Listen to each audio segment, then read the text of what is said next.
وَيَعْبُدُونَ مِن دُونِ اللَّهِ مَا لَا يَضُرُّهُمْ وَلَا يَنفَعُهُمْ وَيَقُولُونَ هَؤُلَاءِ شُفَعَاؤُنَا عِندَ اللَّهِ قُلْ أَتُنَبِّئُونَ اللَّهَ بِمَا لَا يَعْلَمُ فِي السَّمَاوَاتِ وَلَا فِي الْأَرْضِ سُبْحَانَهُ وَتَعَالَى عَمَّا يُشْرِكُونَ وَمَا كَانَ النَّاسُ إِلَّا أُمَّةً وَاحِدَةً فَاخْتَلَفُوا وَلَوْلَا كَلِمَةٌ سَبَقَتْ مِنْ رَبِّكَ لَقُضِيَ بَيْنَهُمْ فِيمَا فِيهِ يَخْتَلِفُونَ۔ اور یہ لوگ اللہ کو چھوڑ کر ایسی چیزوں کی عبادت کرتے ہیں جو نہ ان کو ضرر پہنچا سکے اور نہ ان کو نفع پہنچا سکے، اور کہتے ہیں کہ اللہ تعالیٰ کے پاس ہمارے سفارشی ہیں۔ آپ اے نبی کہہ دیجئے کہ کیا تم اللہ تعالیٰ کو ایسی چیز کی خبر دیتے ہو جو اللہ تعالیٰ کو معلوم نہیں؟ نہ آسمانوں میں اور نہ زمین میں، وہ اللہ پاک اور برتر ہیں ان لوگوں کے شرک سے۔ اور تمام آدمی ایک ہی طریقے کے تھے، پھر انہوں نے اختلاف پیدا کر لیا، اور اگر ایک بات نہ ہوتی جو آپ کے رب کی طرف سے پہلے ٹھہر چکی ہے تو جس چیز میں یہ لوگ اختلاف کر رہے ہیں ان کا قطعی فیصلہ ہو چکا ہوتا۔ سامعین، اب ان آیتوں کی تفسیر سماعت کیجیے۔ مشرکین بتوں کو سفارشی سمجھتے ہیں، اللہ تعالیٰ سرزنش کرتے ہیں، ڈانٹ ڈپٹتے ہیں ان مشرکوں کو جو اللہ کو چھوڑ کر ان جھوٹے معبودوں کی پرستش کرتے ہیں جو نہ اللہ کے پاس سفارش کر سکتے ہیں جیسا کہ ان مشرکین کا خیال ہے، نہ مضرت پہنچا سکتے ہیں نہ نفع پہنچا سکتے ہیں، نہ کسی چیز کے مالک ہیں اور نہ وہ جو چاہتے ہیں کر سکتے ہیں۔ اور اسی لیے اللہ تعالیٰ نے فرمایا ہے قُلْ أَتُنَبِّئُونَ اللَّهَ بِمَا لَا يَعْلَمُ فِي السَّمَاوَاتِ وَلَا فِي الْأَرْضِ، یعنی کیا تم اللہ کو ایسی چیز کی خبر دیتے ہو جو چیز نہ آسمانوں میں ہے نہ زمین میں ہے؟ پھر شرک اور کفر سے اپنی ذات کریمہ کو منزہ فرماتے ہوئے اللہ تعالیٰ ارشاد فرماتے ہیں سبحانہ وتعالی عما یشرکون، کہ اللہ خبر دے رہے ہیں کہ شرک لوگوں میں پیدا ہو گیا، اس کا وجود نہیں تھا پھر ہو گیا۔ سب لوگ دین واحد پر تھے اور وہ ابتدائی سے اسلام تھا۔ ابن عباس رضی اللہ عنہما فرماتے ہیں کہ آدم اور نوح علیہ السلام کے درمیان 10 قرن یعنی 10 صدیاں گزرے۔ یہ سب لوگ آدم علیہ السلام کے سچے دین اسلام پر تھے، پھر لوگوں میں اختلاف ہو گیا، اور اصنام یعنی بتوں اور اوثان یعنی ہر وہ چیز جن کی اللہ کے علاوہ عبادت کی جائے ان کی عبادتیں شروع ہو گئیں۔ تو اللہ نے اپنے رسول دلائل اور براہین کے ساتھ بھیجے۔ جس نے اللہ کی دلیل کو چھوڑ دیا وہ ہلاک ہو گیا، اور جس نے دلیل کو لے لیا وہ سلامت بچ گیا۔ اور اللہ کا فرمان وَلَوْلَا كَلِمَةٌ سَبَقَتْ مِن رَبِّكَ، اللہ تعالیٰ کسی کو عذاب نہیں دیتے جب تک پیغمبروں کو بھیج کر اس پر دلیل و حجت نہ قائم کر دیں۔ اللہ تعالیٰ تو مخلوق کو ایک وقت مقرر تک زندہ رکھتے پھر مار دیتے ہیں، اور جس بارے میں وہ آپس میں اختلافات رکھتے تھے قیامت کے روز اس کا فیصلہ کر دیں گے۔ مؤمنین کامیاب رہیں گے اور کافر ذلیل اور رسوا ہوں گے۔ وَيَقُولُونَ لَوْلَا أُنزِلَ عَلَيْهِ آيَةٌ مِّن رَّبِّهِ فَقُلْ إِنَّمَا الْغَيْبُ لِلَّهِ فَانتَظِرُوا إِنِّي مَعَكُم مِّنَ الْمُنتَظِرِينَ۔ اور یہ لوگ یوں کہتے ہیں کہ ان پر کوئی معجزہ کیوں نہیں نازل ہوا؟ سو آپ نبی فرما دیجئے کہ غیب کی خبر صرف اللہ کو ہے، سو تم بھی منتظر رہو، میں بھی تمہارے ساتھ منتظر ہوں۔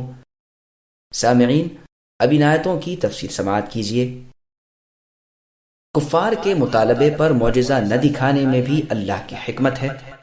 یہ جھوٹے کافر کہتے ہیں کہ محمد صلی اللہ علیہ وسلم کو بھی دلیل نبوت ایسی کیوں نہ ملی جیسے ثمود کو اونٹنی ملی، یا یہ کہ کوہ صفا سونا کیوں نہیں بنایا گیا، یا مکے کے پہاڑ مکے سے ہٹ کر اس کی جگہ باغ اور نہریں کیوں نہیں بن گئیں۔ جب اللہ قادر ہیں تو ایسا ہونا چاہیے تھا، لیکن سچی بات تو یہ ہے کہ اللہ اپنے افعال میں بڑے ہی قادر اور حکیم ہیں، جیسا کہ اللہ نے سورہ فرقان کی آیت نمبر 10 میں فرمایا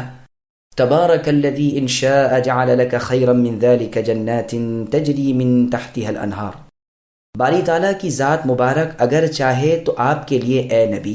اس سے بھی اچھے باغات پیدا کر دیں جس کے نیچے نہریں بہہ رہی ہوں اور اس کے اندر محل ہوں، لیکن انہوں نے تو قیامت کا انکار کر دیا ہے، اور قیامت کا انکار کرنے والے کے لیے تو ہم نے دوزخ کی آگ بھڑکا رکھی ہے۔ اللہ تعالیٰ فرماتے ہیں کہ مخلوق کے بارے میں میرا اصول یہ ہے کہ وہ جو معجزہ مانگتے ہیں میں دیتا ہوں، اب وہ معجزہ دیکھ کر ایمان لے آئے تو بہتر، ورنہ جلد تر ان پر عذاب نازل کر دیتا ہوں، پھر قیامت تک کی مہلت نہیں دیتا۔ اسی لیے جب اللہ پاک نے نبی صلی اللہ علیہ وسلم کو اختیار دیا کہ ان دو باتوں میں سے ایک اختیار کر لیں کہ میں ان کے حسب طلب معجزات دوں، وہ ایمان لائے فبیہا، ورنہ عذاب فوری دے دیے جائیں گے، اور دوسری بات یہ ہے کہ میں انہیں مرتے دم تک مہلت دوں گا کہ اصلاح پذیر ہو جائیں، تو محمد صلی اللہ علیہ وسلم نے امت کے بارے میں دوسری بات کو اختیار فرمایا، جیسا کہ 20 بار نبی صلی اللہ علیہ وسلم کا حلم ان کافروں کے ساتھ ثابت ہو چکا ہے۔ اللہ پاک نبی صلی اللہ علیہ وسلم سے فرماتے ہیں کہ یہ کہہ دیجئے کہ ہر چیز اللہ کے اختیار میں ہے، امور کے عواقب اور نتائج کو وہی اللہ جانتے ہیں۔ اگر تم اے مشرکو اپنی آنکھوں سے دیکھے بغیر ایمان نہیں لانا چاہتے ہو تو میرے اور اپنے بارے میں اللہ تعالیٰ کے حکم کا انتظار کرو، حالانکہ انہوں نے نبی صلی اللہ علیہ وسلم کے بعض ایسے معجزات بھی دیکھے جو ان کے مطلوبہ معجزات سے کہیں بڑے چڑھے تھے، یعنی نبی صلی اللہ علیہ وسلم نے ان کی آنکھوں کے سامنے 14ویں کے چاند کو انگلی سے اشارہ کر دیا اور اس چاند کے 2 ٹکڑے ہو گئے، ایک پہاڑ کے اس طرف اور ایک اس طرف ہو گیا۔ یہ تو زمین پر سرزد ہونے والے معجزات سے بھی بڑا معجزہ تھا، اور مسئول اور غیر مسئول ہر نشانی سے افضل تھا۔ اب بھی اگر اللہ کے علم میں ہوتا کہ یہ کوئی بھی معجزہ طلب رشد و ہدایت کے جذبے کے تحت طلب کر رہے ہیں تو اللہ ضرور قبول کر لیتے، لیکن وہ مشرکین عناد، ضد اور ہردرمی کے طور پر طلب کر رہے تھے، اس لیے ان کی درخواست رد کر دی گئی تھی۔ اللہ تعالیٰ کو علم تھا کہ اب بھی وہ ایمان نہ لائیں گے، جیسا کہ اللہ تعالیٰ نے سورہ یونس کی آیت نمبر 96 میں فرمایا، ان الذین حقت علیہم کلمۃ ربک، ان پر اللہ کی دلیل متحقق ہو چکی ہے، خواہ کیسی ہی نشانی کیوں نہ پیش کی جائے وہ ایمان نہ لائیں گے۔ اور اللہ تعالیٰ نے سورہ انعام کی آیت نمبر 111 میں فرمایا، وَلَوْ أَنَّنَا نَزَّلْنَا إِلَيْهِمُ الْمَلَائِكَةَ وَكَلَّمَهُمُ الْمَوْتَى الآیہ، یعنی اگر ہم ان مشرکین کے پاس فرشتے بھی لا کھڑا کر دیں اور مردے بھی ان سے بات کرنے لگیں اور ہر چیز ان کے سامنے جمع کر دی جائے، ہر معجزہ بتا دیا جائے، تو بھی یہ کبھی ایمان نہ لائیں گے، کیونکہ ان کا مقصد صرف مکابرہ کرنا اور ضد کرنا ہے، جیسا کہ اللہ تعالیٰ نے سورہ حجر کی آیت نمبر 14 میں فرمایا، وَلَوْ فَتَحْنَا عَلَيْهِمْ بَابًا مِّنَ السَّمَاءِ، اور سورہ طور کی آیت نمبر 44 میں فرمایا، وَإِن يَرَوْا كِسَفًا مِّنَ السَّمَاءِ، اور سورہ انعام کی آیت نمبر 7 میں فرمایا، وَلَوْ نَزَّلْنَا عَلَيْكَ كِتَابًا فِي قِرْطَاسٍ، یعنی اگر ہم ان پر آسمانوں کا دروازہ بھی کھول دیں اور وہ آسمان کا ایک ٹکڑا گرتا ہوا بھی دیکھ لیں، اور ان پر کوئی ایسی کتاب آسمانی بھی نازل کی جائے جو کاغذوں کا دفتر ہو جس کو وہ اپنے ہاتھوں سے بھی چھو سکتے ہوں، پھر بھی یہ کافر یہی کہیں گے کہ ارے یہ تو کھلا جادو ہے، پھر ان کے مطالبات قبول کرنے سے حاصل ہی کیا، اس لیے کہ ان کے مطالبات تو بربنائے عناد و تعنت ہیں، ضد، ہردرمی اور سرکشی کی بنیاد پر ہیں۔ اسی لیے فرمایا کہ میں انتظار کرتا ہوں اے کافروں اور مشرکو، تم بھی انتظار کرو۔ وَإِذَا أَذَقْنَا النَّاسَ رَحْمَةً مِّن بَعْدِ ضَرَّاءَ مَسَّتْهُمْ إِذَا لَهُم مَّكْرٌ فِي آيَاتِنَا قُلِ اللَّهُ أَسْرَعُ مَكْرًا إِنَّ رُسُلَنَا يَكْتُبُونَ مَا تَمْكُرُونَ هُوَ الَّذِي يُسَيِّرُكُمْ فِي الْبَرِّ وَالْبَحْرِ حَتَّى إِذَا كُنتُمْ فِي الْفُلْكِ وَجَرَيْنَ بِهِمْ بِرِيحٍ طَيِّبَةٍ وَفَرِحُوا بِهَا جَاءَتْهَا رِيحٌ عَاصِفٌ وَجَاءَهُمُ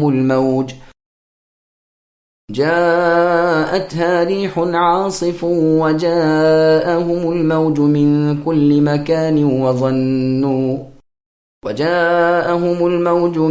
كُلِّ مَكَانٍ وَظَنُّوا أَنَّهُمْ أُحِيطَ بِهِمْ دَعَوُا اللَّهَ مُخْلِصِينَ لَهُ الدِّينَ لَئِنْ أَنْجَيْتَنَا مِنْ هَذِهِ لَنَكُونَنَّ مِنَ الشَّاكِرِينَ فَلَمَّا أَنْجَاهُمْ إِذَا هُمْ يَبْغُونَ فِي الْأَرْضِ بِغَيْرِ الْحَقِّ يَا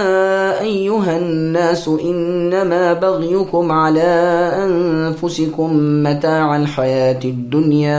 ثُمَّ إِلَيْنَا مَرْجِعُكُمْ فَنُنَبِّئُكُمْ بِمَا كُنْتُمْ تَعْمَلُونَ۔ اور جب ہم لوگوں کو بعد اس کے کہ ان پر کوئی مصیبت پڑ چکی ہو کسی نعمت کا مزہ چکھا دیتے ہیں تو فوراً ہی ہماری آیتوں کے بارے میں شرارت کرنے لگتے ہیں۔ آپ اے نبی کہہ دیجئے کہ اللہ اس شرارت کی سزا بہت جلد دے دیں گے، بالیقین ہمارے فرشتے تمہاری سب شرارتوں کو لکھ رہے ہیں۔ وہ اللہ تو ایسے ہیں کہ تم کو خشکی اور دریا میں لیے لیے پھرتے ہیں، یہاں تک کہ جب تم کشتی میں ہوتے ہو اور وہ کشتیاں لوگوں کو موافق ہوا کے ذریعے سے لے کر چلتی ہیں اور وہ لوگ ان سے خوش ہوتے ہیں، ان پر ایک جھونکا ہوا کا آتا ہے اور ہر طرف سے ان پر موجیں اٹھتی چلی آتی ہیں، اور وہ سمجھتے ہیں کہ برے طور پر آ گھرے، سب خالص اعتقاد کر کے اللہ ہی کو پکارنے لگتے ہیں کہ اگر آپ ہم کو اس سے بچا لے تو ہم ضرور حق شناس بن جائیں۔ پھر جب اللہ تعالیٰ ان کو بچا لیتے ہیں تو فوراً ہی وہ زمین میں ناحق کی سرکشی کرنے لگتے ہیں۔ اے لوگو، یہ تمہاری سرکشی تمہارے لیے وبال ہونے والی ہے، دنیاوی زندگی میں حظ اٹھا رہے ہو، پھر ہمارے پاس تم کو آنا ہے، پھر ہم سب تمہارا کیا ہوا تم کو جتلا دیں گے۔ سامعین، اب ان آیتوں کی تفسیر سماعت کیجیے۔ مشرکین مکہ مصیبت کے وقت صرف اللہ کو پکارتے تھے۔ باری تعالیٰ فرماتے ہیں کہ مصیبتوں کا مزہ چکھنے کے بعد جب انسان کو ہماری رحمتوں سے سابقہ پڑتا ہے، جیسے مفلسی کے بعد خوشحالی، قحط کے بعد کاشت میں بہترین پیداوار اور بارش وغیرہ، تو وہ تمسخر اور تکذیب کے در پہ ہو جاتے ہیں، اور جب انسان کو مصیبتیں آ گھیرتی ہیں تو وہ اٹھتے بیٹھتے سوتے جاگتے دعاؤں کی بھرمار شروع کر دیتا ہے۔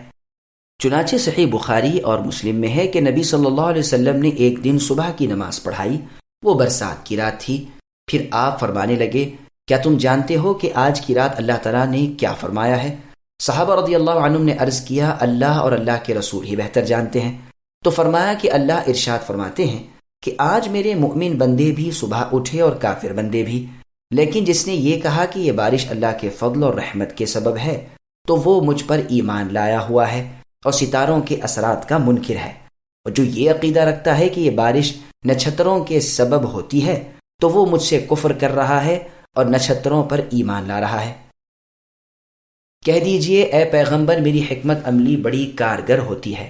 ایسے مجرم گمان کرتے ہیں کہ ہم کو کوئی عذاب کفر کی بنا پر نہیں دیا گیا، لیکن در حقیقت ان کے ساتھ ڈھیل روا رکھی گئی ہے،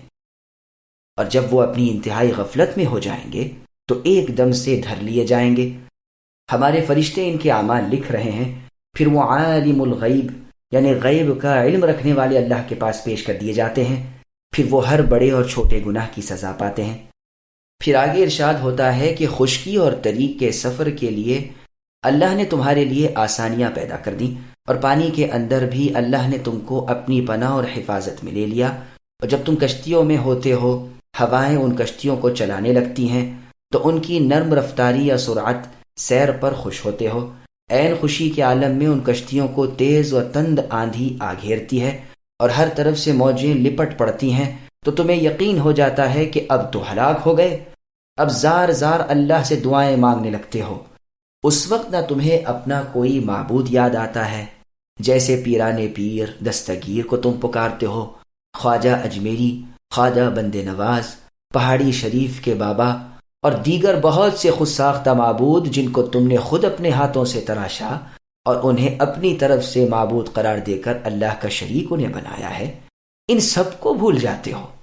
اور اکیلے اللہ کو مخاطب کرنے لگ جاتے ہو۔ بس سمندر کے اندر جب اللہ تم کو صحیح سلامت کنارے پر یعنی خشکی پر لے آتے ہیں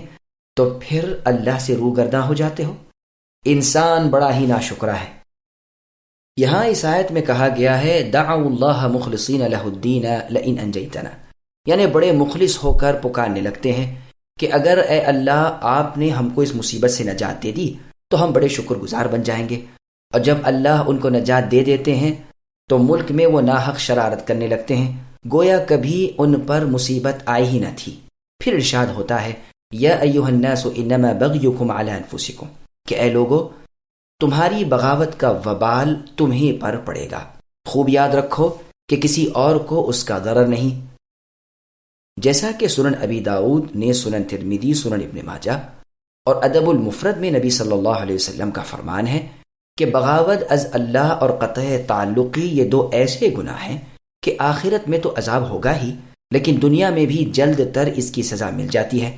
اس دنیا ناپائیدار کی زندگی میں تمہارے لیے چند روز متاع ہے یعنی روزی اور توشہ، پھر تمہاری بازگشت ہمارے طرف ہے، اور جب ہماری طرف لوٹ آؤ گے تو ہم تمہارے سب اعمال تم کو سمجھا دیں گے اور دکھلا دیں گے اور اس کی پوری پوری جزا دیں گے۔ جس کو اچھی جزا ملی ہو تو وہ اللہ کا شکر ادا کرے، اور جس کو سزا ملی ہو تو وہ اپنے جی ہی کو ملامت کرے، اور اللہ اپنے بندوں پر دھاگا برابر بھی ظلم نہیں کرتے۔